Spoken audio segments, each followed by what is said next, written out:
अस्सलाम वालेकुम व्यूअर्स। आज के हमारी वीडियो का टॉपिक है फ्यूचर इंडेफिनिट टेंस। बेसिकली हम फ्यूचर इंडेफिनिट टेंस के ऊपर पहले भी पढ़ चुके हैं, लेकिन आज की जो हमारी वीडियो का मेन पर्पस होने वाला है, आज हम लोग इस वीडियो में सीखेंगे नेगेटिव इंट्रोक्टिव सेंटेंसेस क्या होते हैं और WH इंट्रोक्टिव सेंटेंसेस क्या होते हैं। इससे पहले जो वीडियो मैंने शेयर की थी वो सिंपली फ्यूचर इंडेफिनिट पे की थी। उसके अंदर हम लोगों ने सिंपल समझा था कि फ्यूचर इंडेफिनिट के सिंपल, नेगेटिव एंड इंट्रोक्टिव सेंटेंसेस क्या होते हैं।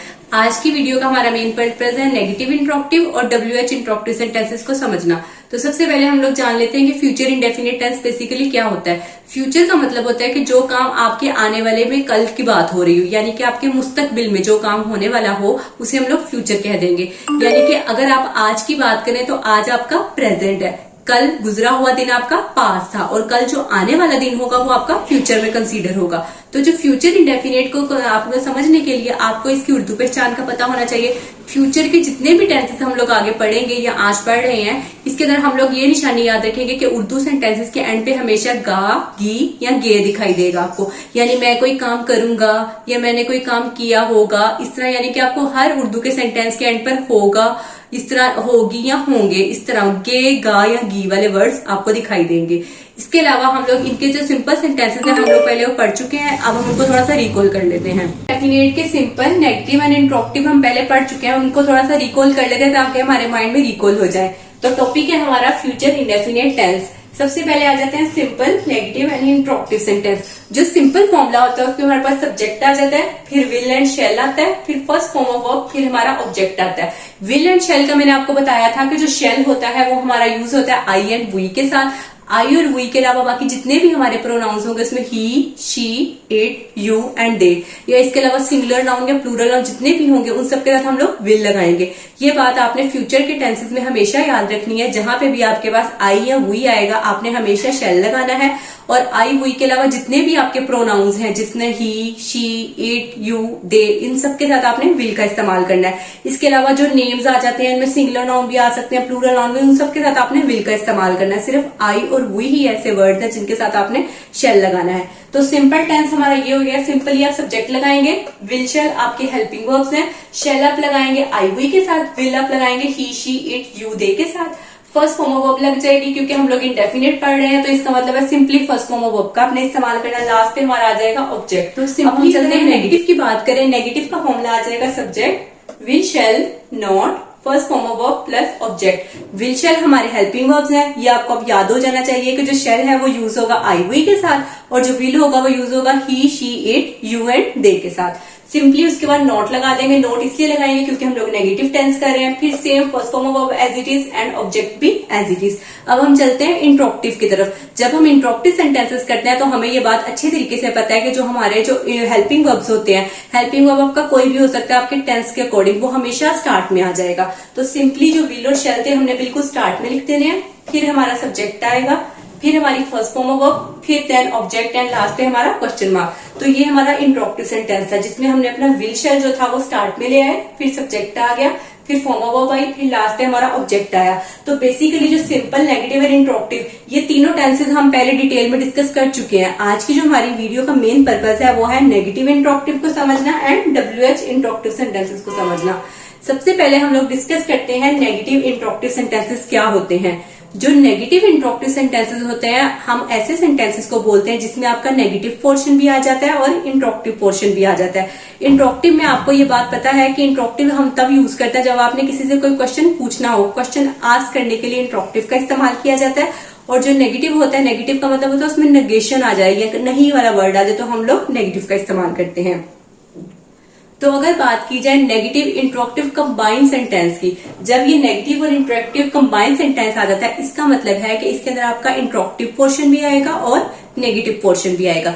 हम इस सेंटेंस को समझने के लिए इसका स्ट्रक्चर फॉर्मूला देख लेते हैं। सबसे पहले हम लोग जानते हैं कि इंट्रोक्टिव का जो फॉर्मूला होता है, सबसे पहले हम लोग किससे स्टार्ट करते थे, विल शेल से। तो विल शेल आपके पास एज इट इज आया, उसके बाद आपने लगा दिया सब्जेक्ट। अब सब्जेक्ट के फौरन बाद, क्योंकि ये नेगेटिव भी है इसलिए आपने सब्जेक्ट के फौरन बाद क्या पुट कर देना है, नॉट। फिर हमारी फर्स्ट फॉर्म ऑफ वर्ब आ जाएगी, देन हमारा लास्ट पे क्या आ जाएगा, ऑब्जेक्ट। तो ये हमारा कंप्लीट हो जाएगा स्ट्रक्चर। सिंपली आपने विल शेल जो कि हमारे हेल्पिंग वर्ब थे वो स्टार्ट में लगाए, फिर आपने सब्जेक्ट पुट किया, फिर उसके बाद आपने नॉट लगा दिया, फिर अपनी फॉर्म ऑफ वर्ब जो कि हम लोग यहाँ पे first form of verb use कर रहे हैं, लास्ट में हमारा क्या आ गया, ऑब्जेक्ट। सिंपली आपने बस नोट का इजाफा किया, बाकी सिर्फ आपने यहाँ पर नोट का इजाफा किया, बाकी आपका स्ट्रक्चर सेम टू सेम वो था जो आपने ऊपर इंट्रोक्टिव में पढ़ा। अब हम इसकी एग्जांपल समझ लेते हैं ताकि हमारा कॉन्सेप्ट मजीद क्लियर हो जाए। जो आपको फर्स्ट एग्जांपल गिवन है वो है, क्या हम लाहौर का सफर नहीं करेंगे।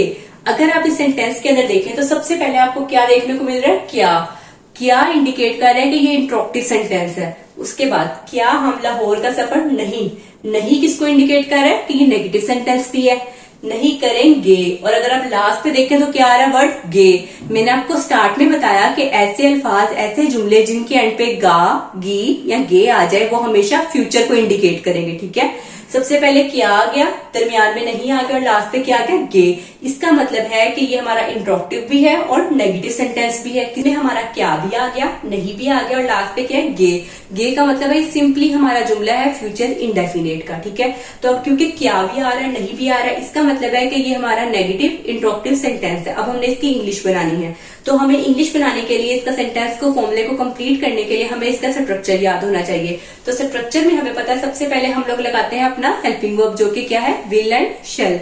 देन हम पुट करेंगे सब्जेक्ट, देन नोट लगाएंगे, फिर अपनी फॉर्म ऑफ वर्ब लगा देंगे। तो अगर हम इस सेंटेंस में देखें, क्या हम लाहौर का सफर नहीं करेंगे, तो हम है लफ्ज, हम हमारा यहाँ पे क्या है, सब्जेक्ट। हम की जो इंग्लिश होती है वो होती है वी के साथ आपको पता है हम हमेशा शेल लगाते हैं। मैंने आपको स्टार्टिंग में बताया जो विल और शेल होते हैं उनके साथ हम लोग क्या यूज करते हैं, जब शेल लगाते हैं तो आई और वी लगाते हैं, और जब विल लगाते हैं तो उसका ही, शी, इट वगैरह लगा देते हैं। ठीक है, तो यहाँ पर हमारा सब्जेक्ट है हम की इंग्लिश होती है वी के साथ हम क्या पुट करेंगे, शेल।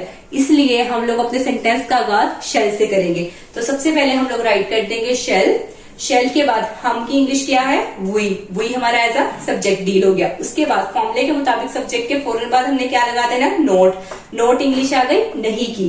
क्या हम लाहौर का सफर नहीं करेंगे, सफर करने की इंग्लिश होती है ट्रेवल, तो ट्रेवल आपने लगा दिया simply first form of verb. उसके बाद लाहौर का, तो to Lahore as a object आ गया, लास्ट पे हमारा क्वेश्चन मार्क। तो ये हमारा फॉर्मूला कंप्लीट हो गया अकॉर्डिंग टू द स्ट्रक्चर। सबसे पहले हम लोगों ने विल और शेल में से शेल पुट किया अकॉर्डिंग टू योर सब्जेक्ट, फिर हमने सब्जेक्ट पुट किया, हमारा वी था इसलिए स्टार्टिंग में क्या आया, शेल। अगर वी के अलावा कोई और ऑब्जेक्ट प्रोनाउन होता तो आप यहाँ पे विल भी लगा सकते हैं। ठीक है, तो वी था इसलिए हम लोगों ने सबसे पहले शेल लगा दिया। उसके बाद हमारा सब्जेक्ट वी आ गया।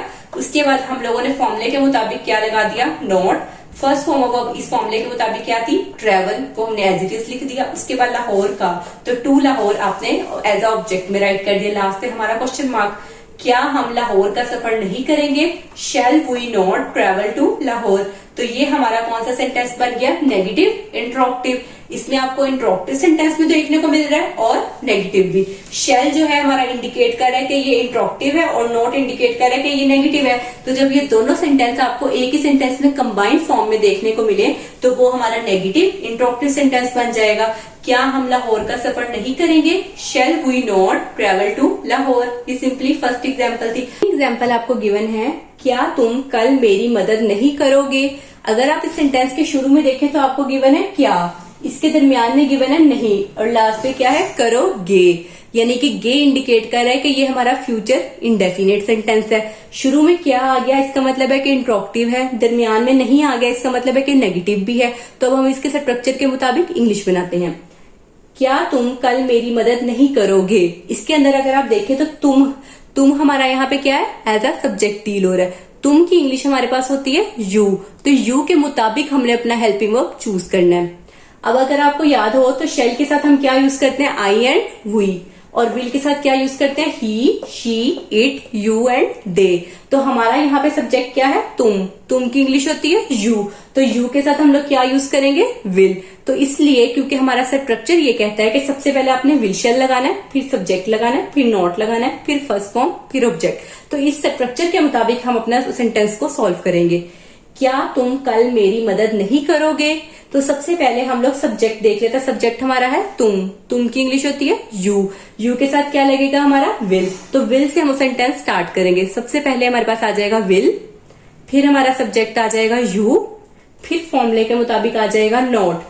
क्या तुम कल मेरी मदद नहीं करोगे, इसके अंदर मदद क्या है हमारा, वर्ब, तो इसकी इंग्लिश आ जाएगी हमारे पास हेल्प। सिंपली फर्स्ट फॉर्म हमने लगानी है तो इसलिए फर्स्ट फॉर्म वर्ब का आ गया हेल्प। मेरी की इंग्लिश आ गई मी, कल की इंग्लिश आ गई टुमारो। क्या तुम कल मेरी मदद नहीं करोगे? Will you not help me tomorrow. Simply आपने स्टार्टिंग में क्या लगा दिया, विल में और शेल में से क्या लगाया है, will, according to your subject. Subject हमारा क्या था, यू। उसके बाद हमने लगा दिया नॉट, देन हमने पुट कर दिया हेल्प। हेल्प हमारा क्या था, फर्स्ट फॉर्म ऑफ वर्ब। उसके बाद हेल्प मी टुमारो, ये एज ऑब्जेक्ट डील हो गया।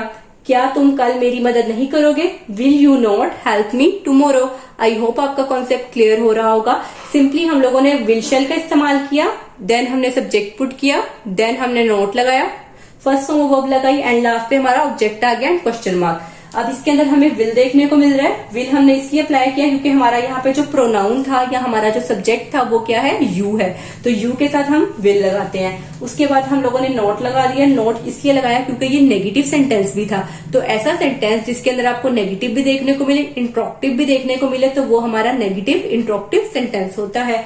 क्या तुम मेरी मदद नहीं करोगे?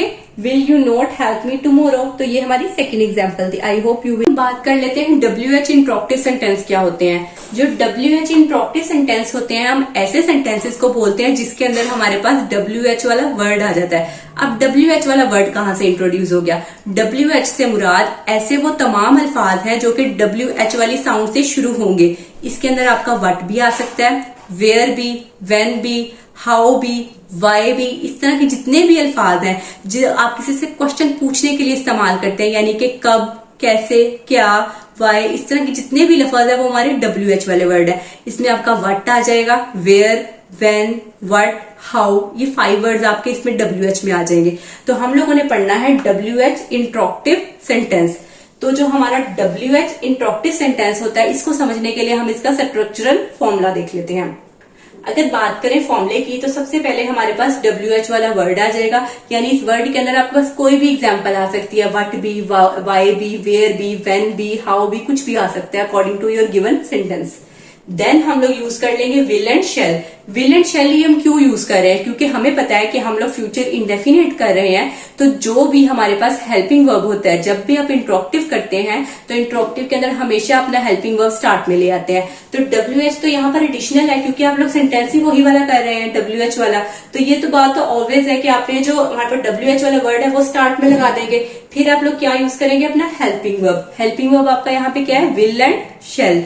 शेल आपको पता है आप आई एंड वी के साथ यूज करते हैं। विल आपको पता है कि हम he, she, it, you and they के साथ इस्तेमाल करते हैं। सिर्फ आपने WH वाला वर्ड का एडिशन करना है, बाकी आपका स्ट्रक्चर सेम टू सेम वही रहना जो सिंपल इंट्रोक्टिव वाले का था। ठीक है, सबसे पहले हमारा क्या आ गया, WH वाला वर्ड आ गया, फिर हमारे helping verb will and shall आ गए, देन हमने यूज कर लिया सब्जेक्ट, फिर हमारा आ गया first form of verb, last पे हमारा object and question mark. Simply आपने WH वर्ड का इजाफा किया, बाकी स्ट्रक्चर आपका सेम टू सेम इंट्रोक्टिव वाला रहा है। अब हम इसकी एग्जांपल्स देख लेते हैं। फर्स्ट एग्जांपल आपको गिवन है, हम पिकनिक के लिए कहाँ जाएंगे। अगर आप इस सेंटेंस में देखें तो इस सेंटेंस के शुरू में आपको क्या नहीं देखने को मिल रहा, लेकिन इस सेंटेंस में क्या नहीं है, लेकिन इसके अलावा इस सेंटेंस में कुछ ऐसा मौजूद है जो कि आपसे क्वेश्चन बना रहा है, क्वेश्चन की पूरी आपको सेंस दे रहा है। हम पिकनिक के लिए कहाँ जाएंगे। अगर आप इस सेंटेंस में गौर से देखें तो इसके अंदर एक लफ्ज लिखा गया कहाँ। कहाँ किस चीज को इंडिकेट कर रहा है, आपसे क्वेश्चन पूछने के लिए इंडिकेट कर रहा है, यानी कि आपसे क्वेश्चन आस्क किया जा रहा है। ठीक है, हम पिकनिक के लिए कहाँ जाएंगे, आपसे एक सवाल पूछा जा रहा है। देखने में बजाहिर तो इसके अंदर कोई भी क्या वाला वर्ड आपको शुरू में नहीं देखने को मिल रहा है, क्योंकि यही हम लोग निशानी लगाते हैं ना कि ऐसे जुमले जिनके शुरू में क्या आ जाए वो इंट्रोक्टिव है, लेकिन इस जुमले के अंदर आपको क्या नहीं देखने को मिल रहा, बल्कि इसके अलावा कोई ऐसा लफ्ज इस जुमले में मौजूद है जो कि इसको शो कर रहा है कि ये इंट्रोक्टिव ही है। तो हम पिकनिक के लिए कहाँ जाएंगे, जो वर्ड कहाँ है वो इंडिकेट कर रहा है कि ये इंट्रोक्टिव सेंटेंस है। तो ऐसे सेंटेंस जिसके अंदर कब, कहाँ, कैसे, क्यों, इस तरह के लफ्ज आपको देखने को मिले वो हमारे WH इंट्रोक्टिव सेंटेंस होंगे। अब हम बना लेते हैं इसकी इंग्लिश।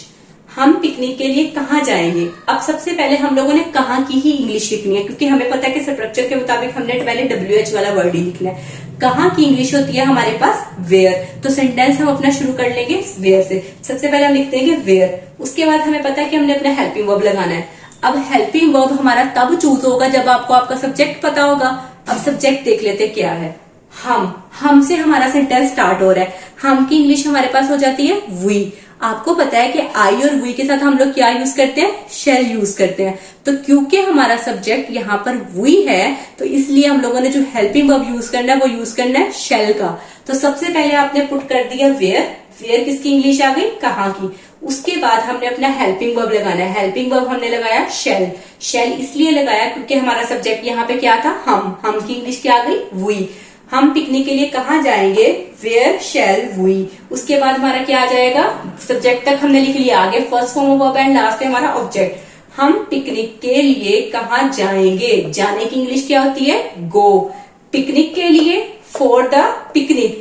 अगर आप इस सेंटेंस में देखें जो सबसे पहले हमारे पास वेयर वाला वर्ड था, वेयर वाला वर्ड किस चीज को इंडिकेट कर रहा है, ये हमारा आ गया WH वर्ड।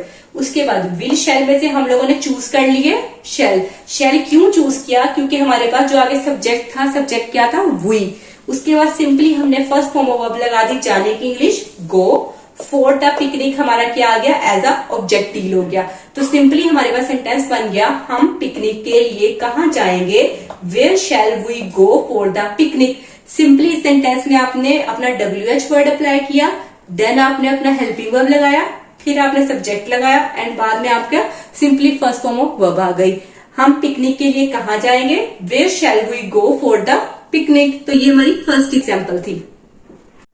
सेकेंड एग्जाम्पल जो आपको गिवन है, वो कब वापस आएंगे। अगर आप इस सेंटेंस में देखें तो इस सेंटेंस के शुरू में भी क्या वाला वर्ड नहीं आ रहा, लेकिन फिर भी इसके अंदर एक ऐसा लफ्ज मौजूद है जो कि इसको एक क्वेश्चन बना रहा है प्रॉपर, वो कब वापस आएंगे। अगर आप इसमें देखें जो वर्ड कब है, कब जो होता है, कब की इंग्लिश होती है व्हेन। तो ये जो व्हेन वाला वर्ड है ये इंडिकेट कर रहा है कि ये हमारे पास एक प्रॉपर क्वेश्चन आपसे पूछा जा रहा है, वो कब वापस आएंगे। एंड पे क्या, गे। गे इंडिकेट कर रहा है कि ये फ्यूचर का टेंस है, सिंपली फ्यूचर इंडेफिनिट का टेंस है। तो अब हमने इसकी इंग्लिश बनानी है, वो कब वापस आएंगे। अगर आप देखें स्टार्ट में लिखा हुआ है वो और लास्ट पे क्या लिखा हुआ है, गे, यानी कि बढ़िया आ रहा है। तो जब स्टार्टिंग में वो आ जाए और एंड पे ज्यादा लोगों की बात हो तो हम लोग हमारा जो सब्जेक्ट होता है उसको चूज कर लेते हैं कि सब्जेक्ट हमारा क्या है, डे। डे के साथ आपको पता है कि हम लोग यूज कर लेते होते हैं विल। तो सबसे पहले आपने अपना कौन सा वर्ब लगाना है, आपने लगाना है WH वाला वर्ड। तो अगर आप सेंटेंस में देखें वो कब वापस आएंगे, कब की इंग्लिश आपके पास आ जाएगी व्हेन। उसके बाद आपका सब्जेक्ट क्या है, वो को इंडिकेट आप किससे कर रहे हैं, दे से। तो दे के साथ आपका हेल्पिंग वर्ब आ जाएगा विल, देन आप यूज करेंगे अपना दे हमारा क्या है, सब्जेक्ट। फिर उसके बाद फॉर्मूले के मुताबिक हमने फर्स्ट फॉर्म ऑफ वर्ब लगानी है और फिर ऑब्जेक्ट लगाना है। वो कब वापस आएंगे, व्हेन विल दे। वापस आने की इंग्लिश क्या होती है, कम बैक। वापस आएंगे तो कम बैक हमारे पास आ गया फर्स्ट फॉर्म ऑफ वर्ब। वो कब वापस आएंगे, when will they come back. When हमारा WH वर्ड आ गया, विल हमारा विल शैल, दोनों में से हम लोगों ने विल चूज किया क्योंकि हमारा जो सब्जेक्ट था वो था दे, इसलिए हमने विल अप्लाई कर दिया। देन हमने अपना सब्जेक्ट लगाया जो कि यहाँ पे था दे। फिर हमने फर्स्ट फॉर्म ऑफ वर्ब लगा दी, वो क्या आ गई, कम बैक। वो कब वापस आएंगे, when will they come back. Third example आपको यहाँ पे गिवन है, वो घर पर क्यों रहेगा। अगर आप इसके एंड पर देखें तो आपको शुरू में क्या वाला वर्ड नहीं गिवन, लेकिन इस सेंटेंस के दरमियान में आपको एक वर्ड दिया गया है क्यों। क्यों जो है इंडिकेट कर रहा है कि आपसे कोई क्वेश्चन पूछ रहे हैं, वो घर पर क्यों रहेगा। अब एंड पे रहेगा से आपने ये कंफ्यूज नहीं हो जाना कि ये तो कंटिन्यूस में बात हो गई, ये कंटिन्यूस वाली बात नहीं हो रही। यहाँ पे रहेगा से मुराद रहने वाला, यानी कि किसी जगह पे रहना, लिव, रहने की बात हो रही है, ठीक है। इसको आपने कंटिन्यूस से शामिल नहीं करना, कंटिन्यूस से मिक्स नहीं करना। यहाँ पे लिखा हुआ है वो घर पे क्यों रहेगा, यहाँ पे रहने वाले लिव की बात हो रही है, ठीक है। ये आपने कंसीडर नहीं करना, सिंपली आपने गा को देखना है कि गा हमारा फ्यूचर इंडेफिनिट को इंडिकेट कर रहा है। और क्योंकि इसके शुरू में क्या वाला वर्ड नहीं था, आपने उस पर भी परेशान नहीं होना। इसके दरमियान में आपने देखना है कि वर्ड आपको लिखा गया था क्यों। क्यों इंडिकेट कर रहा है कि ये आपका इंट्रोक्टिव सेंटेंस है। किस सेंस में, WH इंट्रोक्टिव सेंटेंस में।